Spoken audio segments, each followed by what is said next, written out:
Ótimo.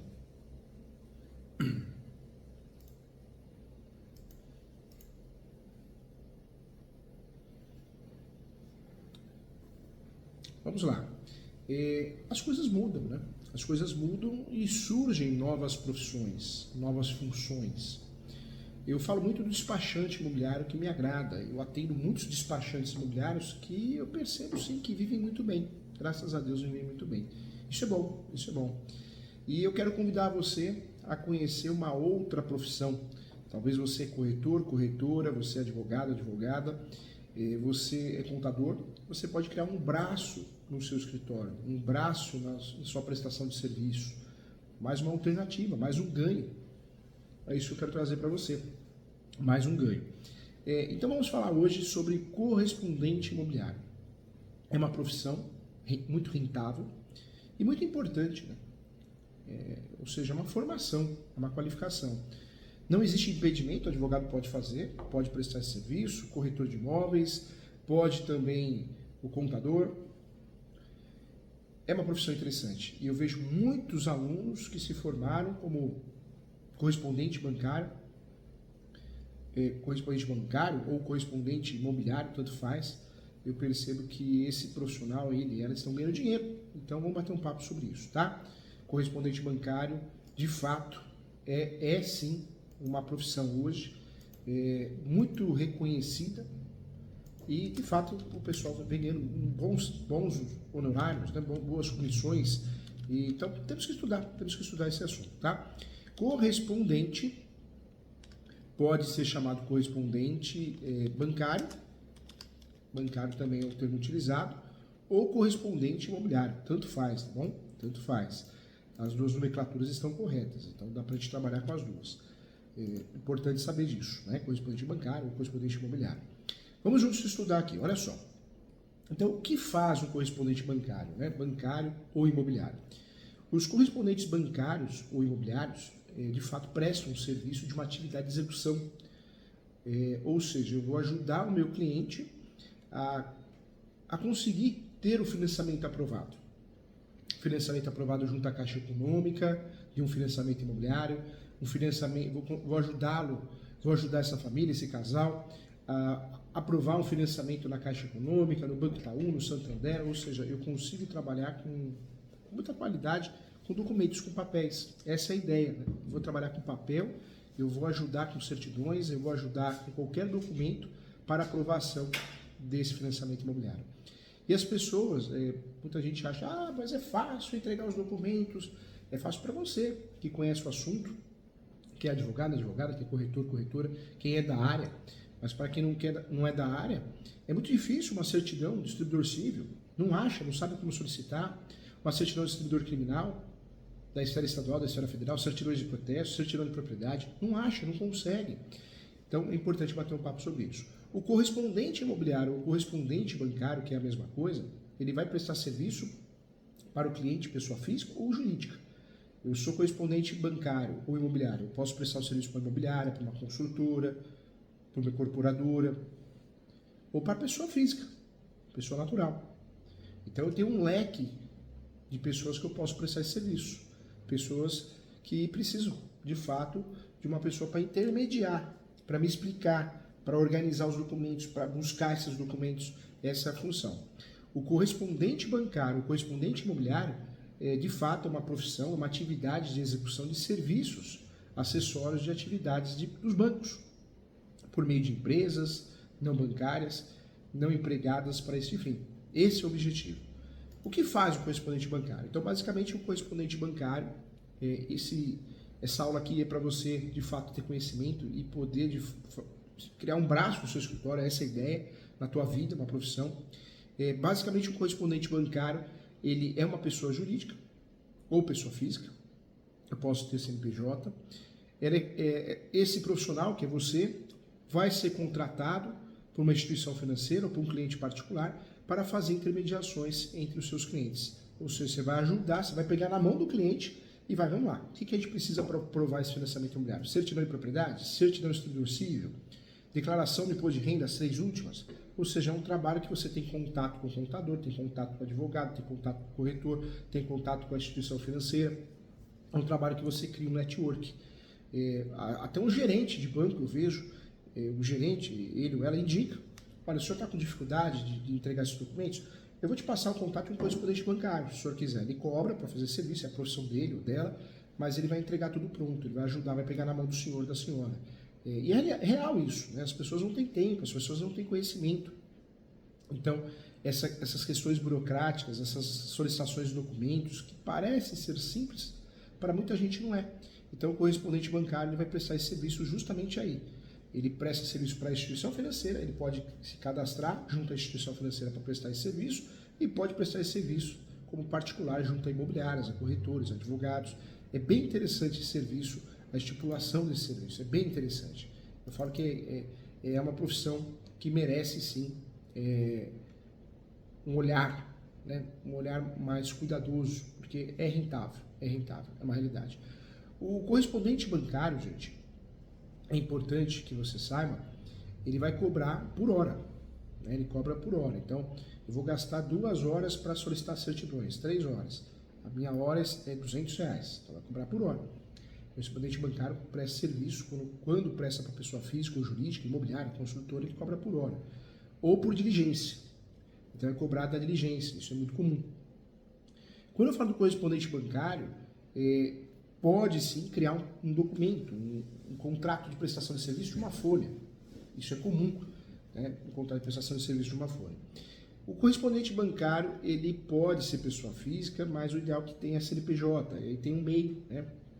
Hoje nós temos no Brasil a facilitação do MEI. Quando nós falamos aqui, a grande função do correspondente bancário é a realização da intermediação, a burocracia para financiamentos imobiliários, para empréstimos também, inclusive empréstimos agrícolas. Hein? Você quer ver um correspondente bancário que ganha muito dinheiro? É aquele que se especializa como correspondente bancário ou imobiliário de áreas rurais, empréstimos agrícolas, empréstimos rurais, o nome que você quiser dar, é uma realidade, tá? Apenas alguns tipos de empresas podem fazer a correspondência bancária, segundo a resolução. Então, anote aí. Nós temos a resolução 4.935 do Conselho Monetário Nacional, a CMN, que trata da contratação como correspondente de instituições financeiras e demais instituições autorizadas a funcionar pelo Banco Central, que podem ser contratados na qualidade de correspondente. Nós temos o correspondente bancário, que aí entra nessa resolução, e tem o correspondente bancário que só presta serviço imobiliário, aí pode ser o corretor de imóveis. Nós temos também, além dessa legislação, da resolução 4.935 do Conselho Monetário Nacional, o CMN, nós temos também outras legislações que nos interessam. As sociedades, os empresários e as associações definidas na Lei 10.406, do dia 10 de janeiro de 2002, do Código Civil, também. Também é importante mencionar, sim, os prestadores de serviços notariais e de registro, que trata a Lei 8.935, de 18 de novembro de 94. E as empresas públicas, tá?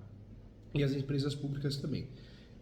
O serviço prestado, gente, ele expande a oferta de soluções financeiras. Essa é a ideia. O correspondente bancário, ele vai expandir, vai fazer de tudo, né? Ele vai entregar o seu serviço, juntar documentos, organizar documentos para que o financiamento seja aprovado. Não confunda o correspondente bancário, que eu estou falando, que é uma profissão, com uma sucursal, uma agência, uma afiliada, vários nomes de empréstimo bancário, que tem muito, né? Crefisa, vários aí. Você acaba adquirindo como se fosse uma franquia para emprestar dinheiro. Isso é outra coisa, tá, gente? Não confunda. O que eu estou falando é profissão, correspondente bancário, correspondente imobiliário como profissão, e não um agenciador, um franqueado, é outra história. Nós temos diversos produtos, segmentos, parcerias. Eu estou falando aqui de um sujeito que fala, eu sou correspondente bancário, porque ele presta serviço para imobiliária, para construtora, para incorporadora, para instituições financeiras, ele faz cadastro, presta serviço também para pessoa física. Tá? Então, eu não estou falando de você ter uma agência de empréstimos, que é muito comum hoje nas grandes metrópoles por aí, né? Várias empresas que emprestam dinheiro para aposentar, não tem nada a ver com isso, tá? Quando eu falo do serviço do correspondente bancário, ele faz o quê? Ele faz a juntada, a organização de documentos, ele entrega esses documentos. Então isso é importante. A recepção e o encaminhamento, né, de propostas de abertura de contas, de depósito, de pagamentos mantidas pelas instituições financeiras. Muitas vezes o cliente não sabe fazer isso, não tem tempo de fazer isso, e o correspondente bancário ou o correspondente imobiliário entrega esse serviço. Tá? Outro ponto, a realização de recebimentos, pagamentos e transferências eletrônicas. Isso é um serviço, muitas vezes, de departamentos, né? Não é do correspondente bancário.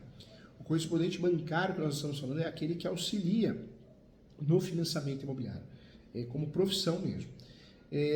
Quando eu falo de correspondente bancário, é um serviço que está em alta, né? Está em alta porque as pessoas não têm tempo.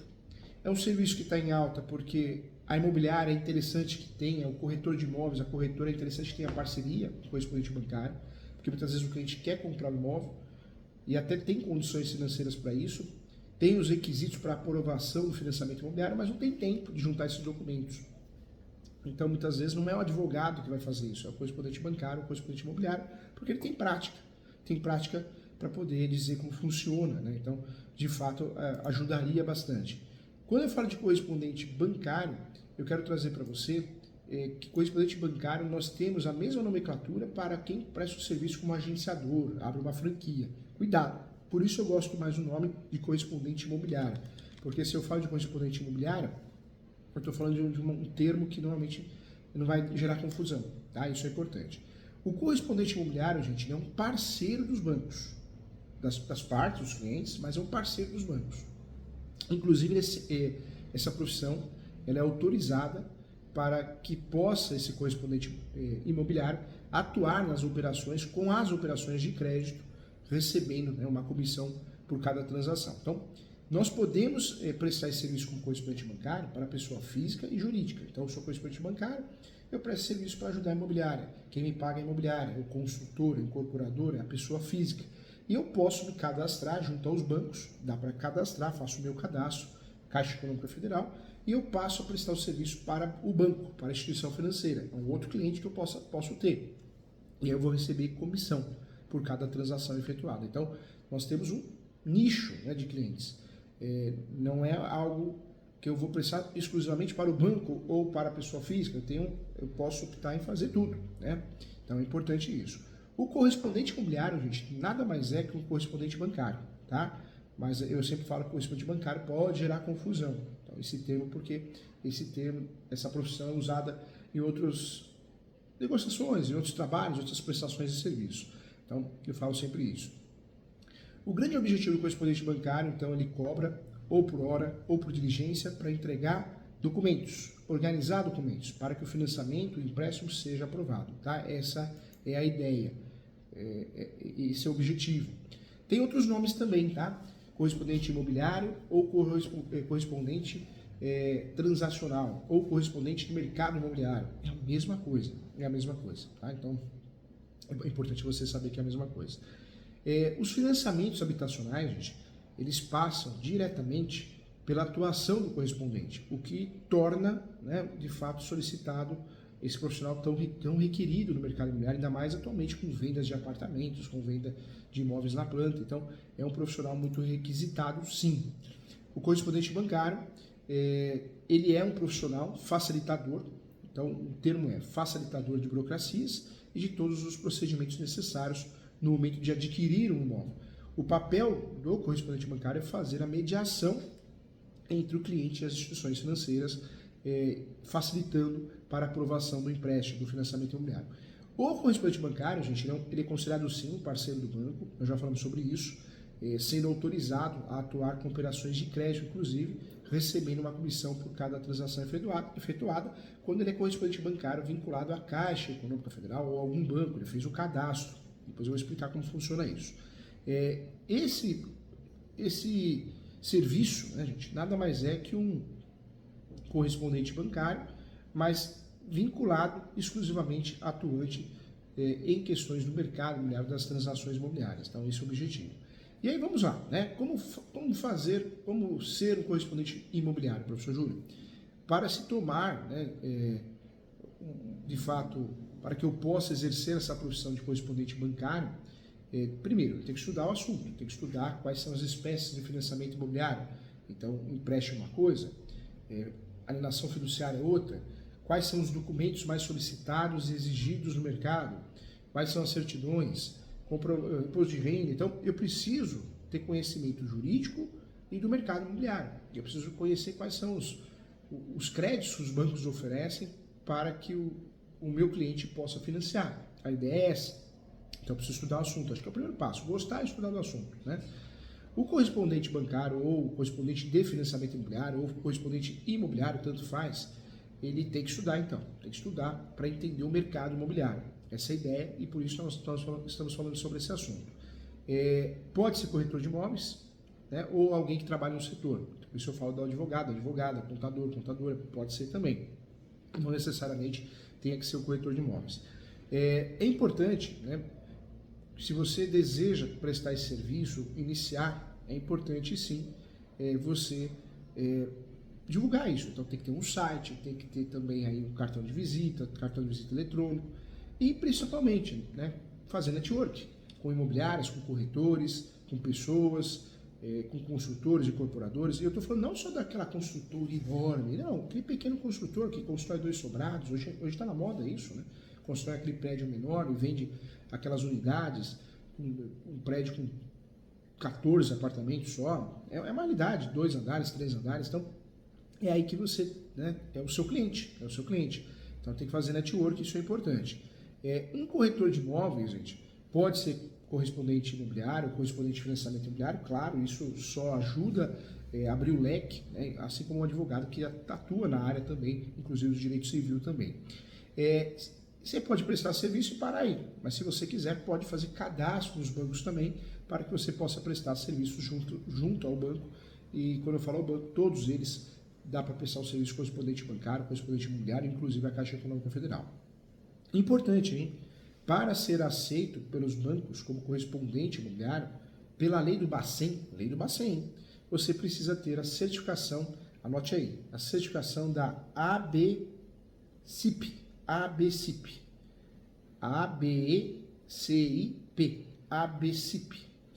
Você tem que ter. Você pode ser correspondente bancário, mas se você está pensando em ser correspondente bancário para banco, para instituição financeira, tem que ter a certificação da ABCIP, é o correto. ABCIP em crédito imobiliário. Tá? Então, uma certificação, curso específico em crédito imobiliário. Eles irão exigir, né? Então tem que fazer, não tem jeito, tá? Então fica o primeiro requisito quando você quer ser correspondente bancário de banco, né? Ou exclusivamente para banco ou para banco também, tá? Quanto ganha o correspondente bancário? Então, contratos particulares com pessoa jurídica ou pessoa física, você vai ganhar hora de trabalho ou diligência. Com os bancos, a remuneração do correspondente é feita por comissões, ou seja, professor Júlio, mas eu não quero trabalhar assim, não tem jeito. Quem presta serviço para banco ganha com base nas operações de financiamentos imobiliários, mais comissões que vai gerar o dinheiro, o seu salário, né? Sua comissão, os seus honorários, o nome que você quiser usar de fato. Por exemplo, né, você trabalha com uma oferta de crédito imobiliário em parceria com um banco. Você fez cadastro nesse banco, sendo paga uma comissão por essa transação. Então, uma comissão de 2%, a média é 2% ao vender o financiamento de crédito imobiliário. Você vai ganhar de 300 mil reais, você vai ganhar 6 mil reais. Um imóvel de 300 mil, 6 mil reais. Quando você presta serviço para banco. Quando você presta esse serviço para pessoa física ou jurídica, você vai cobrar por hora ou por diligência. Normalmente a diligência é o salário mínimo, meio salário mínimo, tá?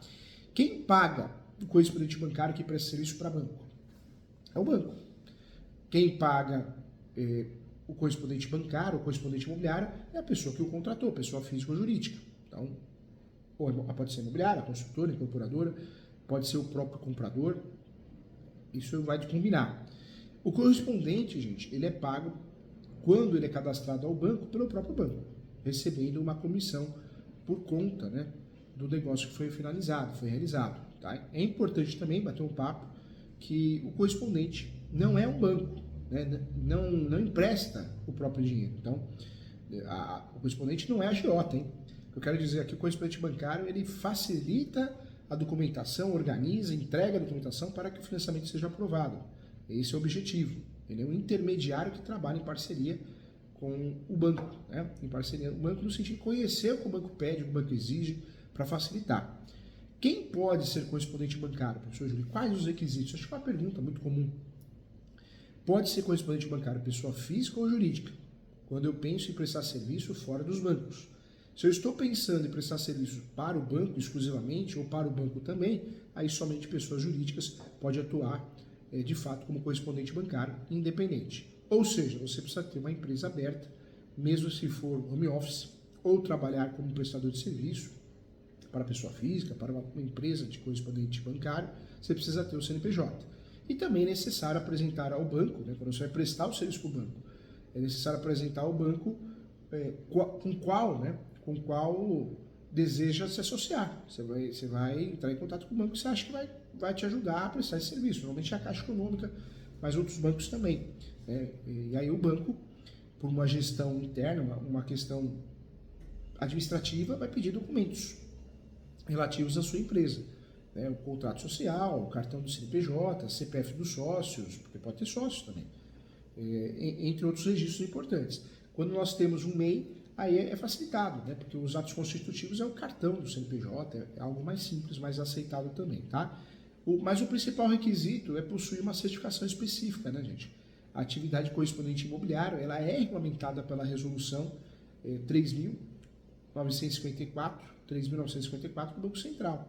Então, entre essas normas, ela estabelece a exigência da certificação da ABCIP, né? ABCIP em crédito imobiliário, ABCIP em crédito imobiliário, tá? Então, é importante para quem quer atuar para banco, juntamente ao banco, né? É uma outra relação de serviço, tá? Certificações para correspondentes imobiliários, vamos lá. A resolução do Bacen, gente, a resolução 3954 de 2011, determinou que para que um profissional passe a ser um correspondente bancário habilitado a atuar no setor com um banco, né, vínculo com o banco, nos setores bancários, ele deve possuir a certificação de uma instituição credenciada. Então, já falei aqui, correspondente bancário que presta o serviço para o banco tem que ter essa certificação. Não é difícil, não é nada absurdo, não é caro, tem várias empresas que fornecem esse curso, né? Então, é importante você saber. Se você quer ser correspondente bancário para pessoa física, para imobiliária, aí você não precisa disso. Mas se você vai ser correspondente bancário e quer agregar, o ideal é você prestar serviço para todo mundo. Então, vai lá e tira esse certificado, sim. É importante.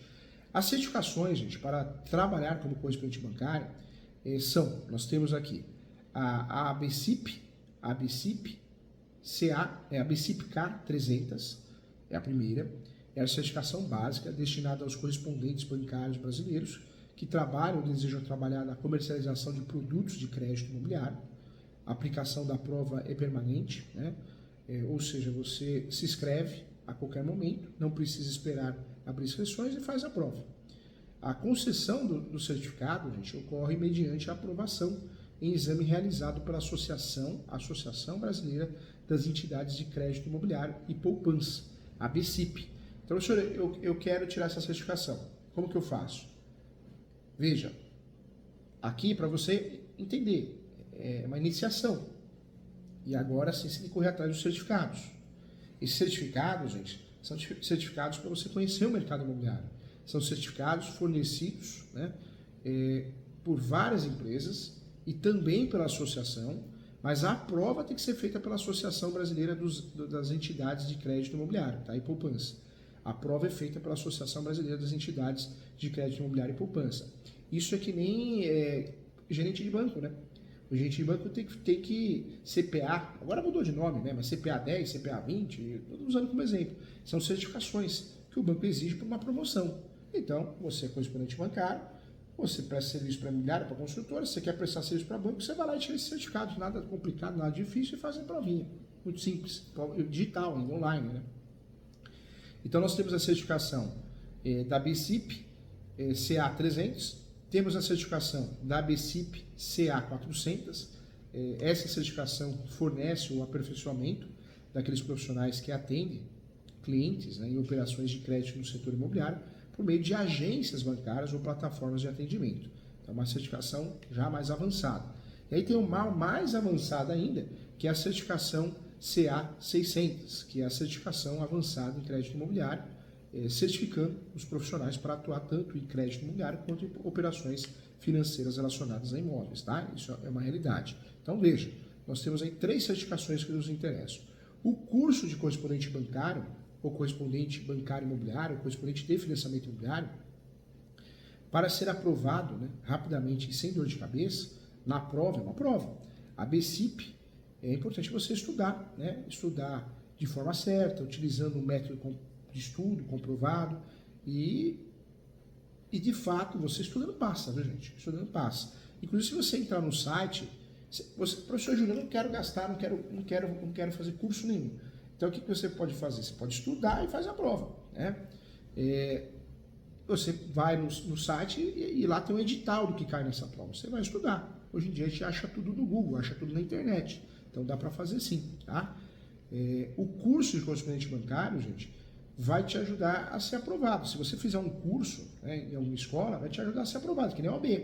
Professor Júlio, precisa fazer um curso preparatório para o exame de OAB?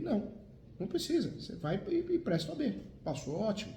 Mas para quem tem dificuldade de estudar sozinho, faz um curso para ser aprovado. É igual, né? É igual. Então é importante falar sobre isso. Mas é uma profissão, sim, muito rentável, muito interessante.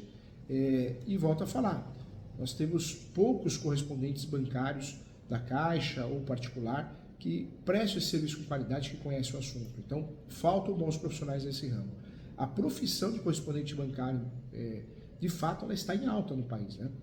Com as previsões de diminuição das taxas de juros, inclusive, o controle da inflação e com a expansão também da oferta do crédito imobiliário, há uma previsão de aumento das demandas pelos correspondentes bancários imobiliários no Brasil e de fato vai faltar profissional, por isso o corretor de imóveis, advogado, contador pode criar um braço no seu escritório, né? Porque esses profissionais ofertam produtos de crédito em parceria com os bancos, instituições financeiras, se forem devidamente cadastrados, se quiser trabalhar nessa área, ou só presta serviço para pessoa física e jurídica, ou pode prestar serviço para todo mundo, né? Foi feita uma pesquisa, gente, para você ter ideia. O ano passado, o mercado imobiliário teve um crescimento, né? Teve um crescimento mesmo diante das adversidades. E a oportunidade de trabalho e carreira para esse profissional, correspondente bancário, correspondente imobiliário ou correspondente de financiamento imobiliário, cresceu muito. A busca por crédito continua forte, né, gente, com a tendência do crescimento. E pode beneficiar muita gente, compradores, vendedores, a um grupo específico, então é importante. Quem trabalha como correspondente tem que entender do quê? De juros, taxa de juros, redução de juros, né? Precisa entender para explicar para o cliente, porque tem que ser um consultor no negócio, tem que entender. Então, é uma realidade. Então, é importante estudar as espécies de financiamento imobiliário, o que faz não é só juntar os documentos, a papelada, organizar e entregar. É orientar, né? Orientar. Então, às vezes, as pessoas querem informações sobre, né? Sobre os tipos de financiamento imobiliário, os tipos de juros, né? Então, isso é importante. Por isso, tem que estar craque no assunto. Vamos lá, o que eu quero falar para você? No Brasil, há basicamente 2 tipos de financiamento imobiliário. Né? 2 tipos de financiamento hoje praticados para financiar um imóvel. Nós temos o SAC e o Price. Anote isso, tem que anotar isso. SAC e Price. Então, são 2 financiamentos, SAC e Price. Embora o Price, né, ele provém da estatística francesa, né? Ricardo Price, por isso o nome Price. O nome, gente, é utilizado apenas no Brasil, sendo conhecido nos demais países por algo equivalente a sistemas de parcelas constantes, tá? Então, quando a gente fala de Price, é sistema de parcelas constantes. Fica mais fácil de entender. Vamos lá, vamos conversar aqui. Price, então, é um sistema. Como a tabela Price, né, como é conhecida, significa que as prestações iguais, o cálculo feito com a ajuda de uma calculadora financeira, levaria a mensalidade, né, desconsiderando a correção monetária. Eu vou usar esse financiamento em regra, né, eu trago para você aqui, isso é importante, nós temos o Price e o SAC. Se você falar assim, imagina que você está falando, mas qual que é a diferença, né? do price to saque. Eu trago para você que a grande diferença é uma conta simples, né? Nós temos uma forma diferente de amortizar o financiamento imobiliário. É isso. O price saque são formas diferentes de amortizar o financiamento imobiliário. Acho que seria a forma mais didática. O saque, gente, ele tem parcelas decrescentes com amortização constante e juros menores ao longo do tempo. Então, saque, parcelas decrescentes. Todo mundo gosta desse financiamento porque é isso, né? É decrescente. E tem amortização constante e juros menores ao longo prazo. Já a tabela price, gente, ela é mais previsível, enquanto a saque geralmente resulta em pagamentos menores a longo prazo.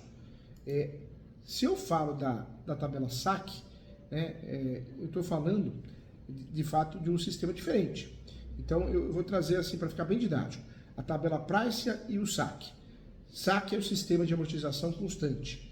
São dois métodos diferentes de amortização de empréstimo e financiamento, especialmente utilizados em empréstimos imobiliários. A principal diferença entre eles está na forma como as parcelas são calculadas. Por quê? Como o saldo devedor é reduzido ao longo do tempo, ficam as principais características de cada financiamento, ficam mais ou menos assim. Na tabela price, as parcelas iguais do começo ao fim, né? Já na tabela saque, as parcelas de valor decrescente começa maior e vai diminuindo.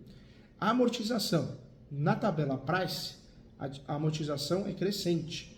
Já na saque, a amortização constante com valor fixo. A primeira prestação na tabela price de um financiamento imobiliário, ela é mais barata, é mais em conta.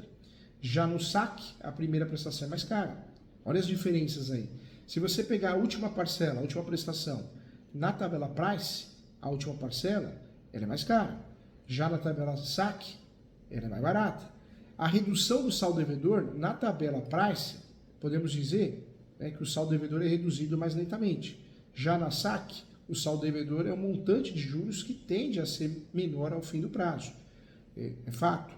Em relação, inclusive, ao montante de juros, hein? Se você pegar a tabela price, o montante de juros é maior ao fim do prazo. Já na tabela saque, o montante de juros tende a ser menor ao fim do prazo. Ponto importante, né? O uso comum é mais usada para financiar carros, a tabela price. É mais utilizada para financiar veículos, carros. Já a tabela saque, ela é mais utilizada para financiar imóveis. Então, é importante aí para ninguém te enganar. Resumindo, né?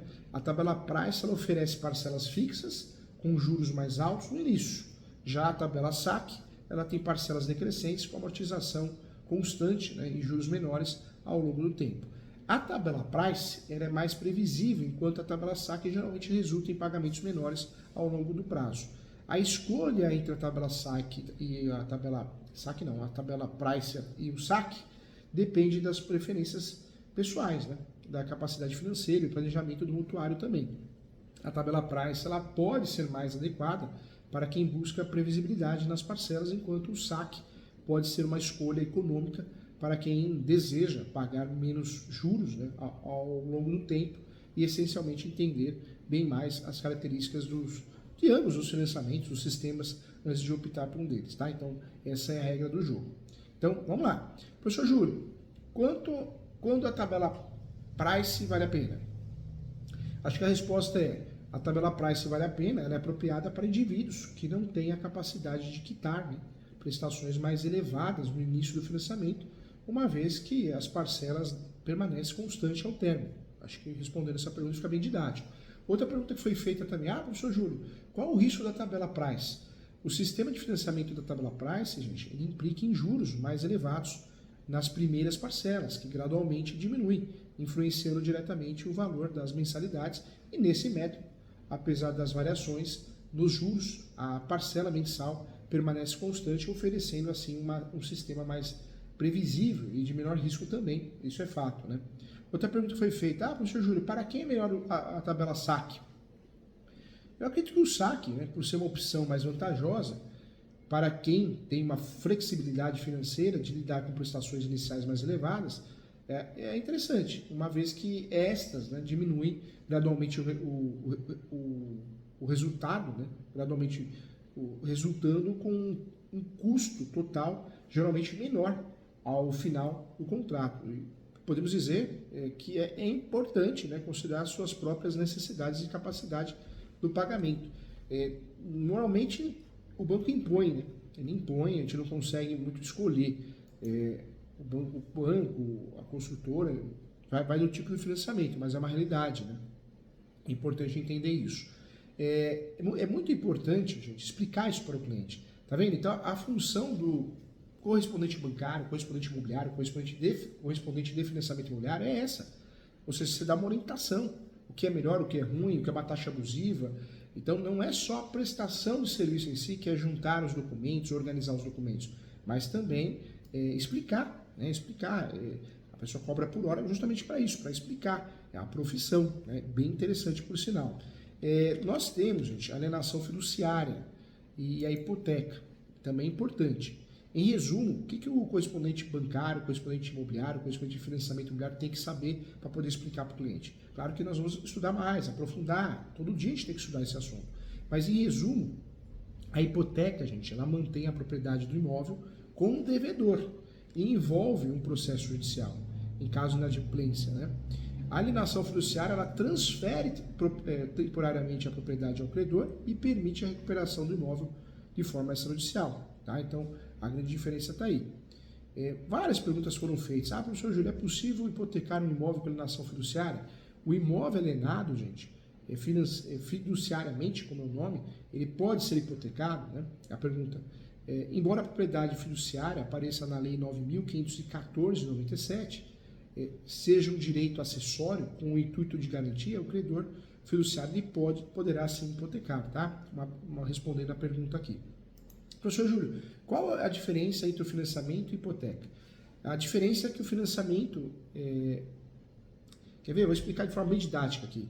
A diferença, acho que fundamental, basilar, entre eles, né, é que na hipoteca o imóvel continua registrado no nome do proprietário. É isso.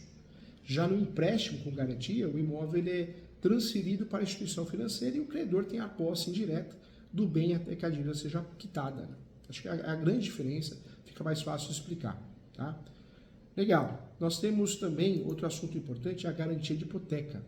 Também é um assunto que você tem que saber como correspondente.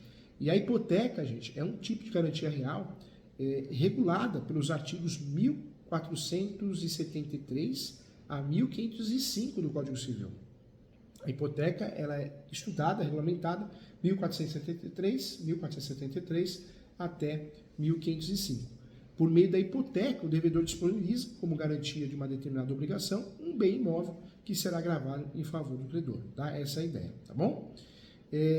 Importante, hein? Você vê que a gente tem que entender das formas de amortização, das espécies de financiamento. Olha quantas informações importantes para poder explicar para o nosso cliente. Né? É fundamental para que isso possa dar certo, tá? Eu acho que falamos tudo aqui. É importante também, gente, sempre explicar para o cliente as diferenças dos financiamentos. Hoje em dia, financiamento de imóvel é alienação fiduciária, né? Dificilmente vai ser hipoteca, mas é importante explicar assim.